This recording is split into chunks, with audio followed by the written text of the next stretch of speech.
নমস্কার, আমি ডক্টর ইন্দ্রনীল পাল। আমি একজন জয়েন্ট রিপ্লেসমেন্ট সার্জন। আজকে আমি একটা বিশেষ জিনিস নিয়ে আলোচনা করতে চাই, যেটা হলো প্রায়শই পেশেন্টের মনে যে প্রশ্নটা থাকে সেটা হলো কখন জয়েন্ট রিপ্লেসমেন্ট সার্জারি করা উচিত, কোন বয়সে কোন পরিস্থিতিতে জয়েন্ট রিপ্লেসমেন্ট সার্জারিটা করা উচিত। সত্যি কথা বলতে কি, এই প্রশ্নের যে উত্তরটা, এটা আমার মতে, আমার পার্সোনাল ওপিনিয়ন হলো এর হাফ হচ্ছে গিয়ে সায়েন্স আর হাফ বিয়ন্ড সায়েন্স। কেন বিয়ন্ড সায়েন্স আমি আপনাকে বোঝাচ্ছি। প্রথমে সায়েন্সের কথাই আসি, মানে বিজ্ঞানসম্মতভাবে আমরা কখন জয়েন্ট রিপ্লেসমেন্ট সার্জারি করি। মেনলি আমরা জয়েন্ট রিপ্লেসমেন্ট সার্জারি করি যাদের অস্টিও আর্থ্রাইটিস হয়। এটা হচ্ছে গিয়ে বিশাল চাঙ্ক অফ মানুষ যাদের হচ্ছে গিয়ে অস্টিও আর্থ্রাইটিস হয়েছে। এছাড়াও অন্যান্য আর্থ্রাইটিসে জয়েন্ট রিপ্লেসমেন্ট করা হয়, কিন্তু অস্টিও আর্থ্রাইটিস সব থেকে বেশি মানুষের যাদের জয়েন্ট রিপ্লেসমেন্ট করা হয়।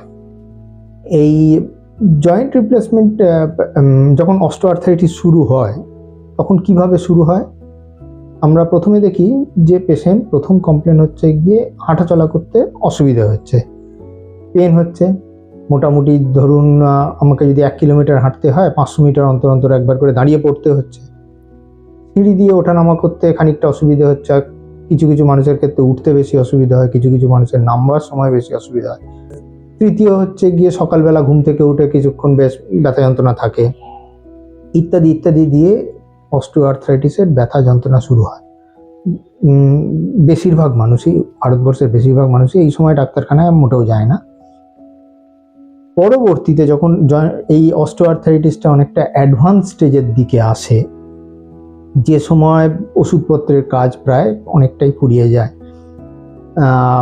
এই সময় কি হয় যে আপনার প্রত্যেকটা মুভমেন্ট, মানে সকালবেলা ঘুম থেকে উঠে বিছানা থেকে নেমে বাথরুমটুকু যাওয়া অবধিও যেন কষ্টকর হয়ে দাঁড়িয়েছে।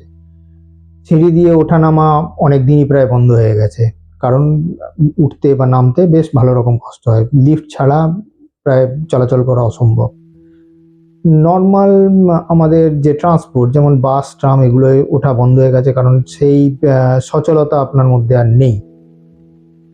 এই সমস্ত সময় ওষুধপত্র আপনি অনেক দিন ধরে ট্রাই করেছেন কিন্তু কোনো কিছুই ফল হয়নি। এই সময় আর কোনো রকম উপায় থাকে না, যখন আমাদের কাছে একমাত্র উপায় থাকে জয়েন্ট রিপ্লেসমেন্ট সার্জারি বা নি জয়েন্ট বা হিপ জয়েন্ট, যে কোনো জয়েন্ট যখন পুরোপুরি খারাপ হয়ে যায় তখন আমাদেরকে জয়েন্ট রিপ্লেসমেন্ট সার্জারির প্রয়োজন পড়ে। কখন সার্জারি করাবেন? সার্জারি তখনই করাবেন যখন আপনার ওষুধপত্র যা কিছু খেয়েছেন সেগুলো কোনো কিছু কাজে আর দিচ্ছেন না, আপনার দৈনন্দিন কাজকর্ম একদম ব্যাহত হয়ে গেছে, সিঁড়ি দিয়ে ওঠানামা করতে বেশ ভালো রকম প্রবলেম হচ্ছে। এই সমস্ত সময় জয়েন্ট রিপ্লেসমেন্ট খুবই প্রয়োজন। কখন করাবেন না, করাবেন না ওটাও একটা বড় ইম্পর্টেন্ট। যখন ধরুন আপনার একদম শুরুর দিকে শুধুমাত্র হাঁটাচলা করতে একটা বড় ডিস্টেন্স যাওয়ার পরে আপনার হাঁটুতে ব্যথা হচ্ছে বা কোমরে ব্যথা হচ্ছে, আপনি সিঁড়ি দিয়ে ইজিলি 4 তলা অবধি উঠে পড়তে পারছেন, কোনো অসুবিধার কোনো কিছু নেই। কিন্তু হ্যাঁ, 4 তলা ওঠার পরে আপনার একটা ফিলিং আসছে যে হাঁটুটায় ব্যথা বা কোমরে ব্যথা। এগুলো শুরুর দিকের অস্টিও আর্থ্রাইটিস, এগুলোকে খুব ইজিলি আমরা মেডিসিন দিয়েও ম্যানেজ করতে পারি, ফিজিওথেরাপি দিয়ে ম্যানেজ করতে পারি, এই সমস্ত দিয়ে এগুলো ম্যানেজ করা সম্ভব। এই সময় করাবার কোনো মানে হয় না। থার্ড আর একটা বড় ইম্পর্টেন্ট জায়গা হচ্ছে কি, মেডিকেল কমপ্লিকেশন কোনো কিছু যদি থাকে, যে আপনার হার্টের প্রচণ্ড রকম খারাপ অবস্থা, কিডনির অবস্থা একেবারেই যাতা, যে আপনাকে প্রায় প্রতিদিন দরকার পড়লে ডায়ালিসিস করাতে হচ্ছে বা কিডনি রিপ্লেসমেন্টের জন্য আপনি অপেক্ষা করছেন, এই সমস্ত সময় সার্জারি করাবার দরকার পড়ে না, বা করাটাও প্রচণ্ড রকম রিস্কি হয়ে দাঁড়ায়।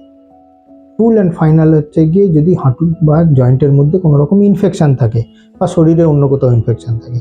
জয়েন্টের মধ্যে ইনফেকশান থাকলে জয়েন্ট রিপ্লেসমেন্ট করা একদমই উচিত নয়। আর অন্য শরীরের অন্য কোথাও ইনফেকশান থাকে, সেই ইনফেকশানগুলোকে আগে সারিয়ে নিয়ে তারপরে হচ্ছে জয়েন্ট রিপ্লেসমেন্টের দিকে এগোতে হয়। এগুলো হলো সায়েন্টিফিক কথা। মানে 90% মানুষকে যদি আমি দেখি, তাদেরকে বলা মানে জয়েন্ট রিপ্লেসমেন্ট বলা মানে তাদের একটা বড় প্রশ্ন, মানে একটা বড় অংশ আমাকে যেটা বলেন যে এই বয়সে জয়েন্ট রিপ্লেসমেন্ট করে কি হবে। এখন নাম্বার ওয়ান দেখেছেন, আমি কখনোই বলিনি বয়সের কথা, কারণ বয়সের সঙ্গে জয়েন্ট রিপ্লেসমেন্টের প্রায় কোনো সম্পর্ক নেই বললেই চলে, যদিও আমরা এটাকে অ্যাটাচ করি। সেই প্রসঙ্গে আমি দুটো স্টোরি বলি। প্রথম স্টোরি বলি, আজ থেকে প্রায় 10 বছর আগে আমি 30-এর কোঠার একজন ভদ্রলোককে দেখেছিলাম। তাকে তার সস্ত্রীক এসেছিলেন আমার চেম্বারে। ভদ্রলোক is suffering from ankylosing spondylitis. Hip joint দুটো একদম পুরোপুরি ডিস্ট্রয়েড হয়ে আছে। ইটস অবভিয়াস যে ওইটার জন্য সার্জারির প্রয়োজন আছে। উনি আমার কাছে এসেছিলেন কারণ তার চাকরি প্রায় চলে যেতে চলেছে যদি না ওই হিপ জয়েন্টগুলোকে ঠিক করে দেওয়া হয়। অবভিয়াসলি আমার কাছে অ্যাজ এ ডক্টর আমার কাছে একটাই উপায়, সেটা হলো রিপ্লেসমেন্ট সার্জারি করা, কারণ ওষুধপত্র দিয়ে একদম পুরোপুরি ডিস্ট্রয়েড জয়েন্ট আমার পক্ষে ঠিক করে দেওয়া সম্ভব নয়। তাকে বলা হয় এই রিপ্লেসমেন্ট সার্জারি করার কথা, তিনি সেটাতে আমল দেননি। যথারীতি আজ পর্যন্ত উনি ওই সার্জারিটা করেননি। প্রতি 6 মাস অন্তর অন্তরই বা 1 বছরে একবার করে উনি আসেন। এখন স্ত্রী আসেন না, অন্য কেউ নিয়ে আসেন। বলা বাহুল্য তার চাকরি তো অনেক দিন আগেই তিনি হারিয়েছেন। তিনি বাড়িতেই ভালো থাকতে চান, কিন্তু সাফারিং যেটা উনি নিজে প্রতিদিন ভুগছেন সেটা আমার পক্ষে তুলে নেওয়া সম্ভব হয়নি আজ পর্যন্ত। তিনি তার পুরো 30 পার করে দিয়েছেন, 10 বছরের কথা বলছি। উনি 40-এর কোঠার মানুষ এখন। এইভাবেই তিনি তার জীবনটাকে অতিবাহিত করছেন। দ্বিতীয় আর একটা পেশেন্টের কথা বলি। পেশেন্টটি লেট 50s আমার কাছে এসেছিল, তার বাড়ির লোকেরা নিয়ে আসে। রিউমাটয়েড আর্থ্রাইটিসে তার সমস্ত কটা জয়েন্ট প্রায় বলতে গেলে একদমই ডিস্ট্রয়েড হয়ে গেছে।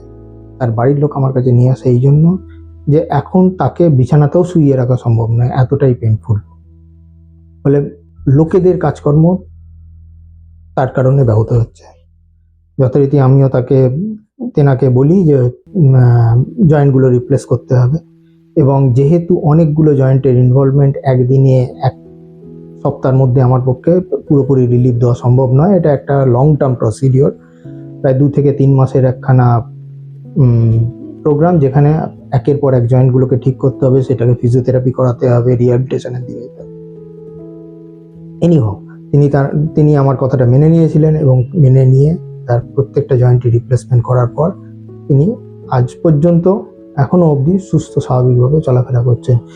বাড়ির লোকের কাছে তিনি একটা যতটা বোঝা হয়ে দাঁড়িয়েছিলেন, আজকে তিনি আর তা নয়। তিনি বাড়ির লোকের সঙ্গে এখন বাইরে বেরোতে পারেন, পরিবেশ, সমাজের চারদিকে ঘোরাফেরা সমস্ত কিছুই করে বেড়াতে পারছেন, কারণ তার যেটা মেন প্রবলেম ছিল, যে জয়েন্টগুলোর যে সমস্যা, সেইগুলোকে দূর করে দিতে পেরেছে, যার জন্য তিনি ঠিকঠাক আছেন। ফলে বয়সের দিক দিয়ে তাকিয়ে এই জিনিসটাকে কখনোই বিচার করা উচিত না, যে কোন বয়সে গিয়ে আমার সঠিক বয়স হবে তবে গিয়ে আমি সার্জারি করাবো, বা আমার বয়স পেরিয়ে গেছে আর এখন সার্জারি করে কোনো লাভ নেই। এই দুটোর কোনোটাই ঠিক না। তাই সবশেষে আমি বলবো, অপারেশন আপনি কখন করাবেন সেটা আপনার বয়সের উপর নির্ভরশীল নয়, সেটা একমাত্র নির্ভরশীল আপনার জয়েন্টের কন্ডিশনের ওপর, দ্বিতীয়ত আপনার জীবনযাত্রার মানের ওপর, তৃতীয়ত আপনার অন্যান্য আনুষঙ্গিক কী অসুবিধে আছে তার উপর। যে কোনো বয়সেই এই অপারেশনটা করা যেতে পারে। যখন 30 থেকে 40 বছরের বয়সেও করা হয়, তেমনি আবার 80 বছরের ওপরেও এই জয়েন্ট রিপ্লেসমেন্ট করা হয়। শুধুমাত্র ভয় বা অন্যের কথা শুনে নয়, আগে একজন অভিজ্ঞ অর্থোপেডিক ডক্টরকে দেখান, তার কথা শুনে তিনি যদি বলেন জয়েন্ট রিপ্লেসমেন্টের প্রয়োজন আছে, তাহলে আপনার জয়েন্ট রিপ্লেসমেন্টের দরকার। নমস্কার, ভালো থাকুন।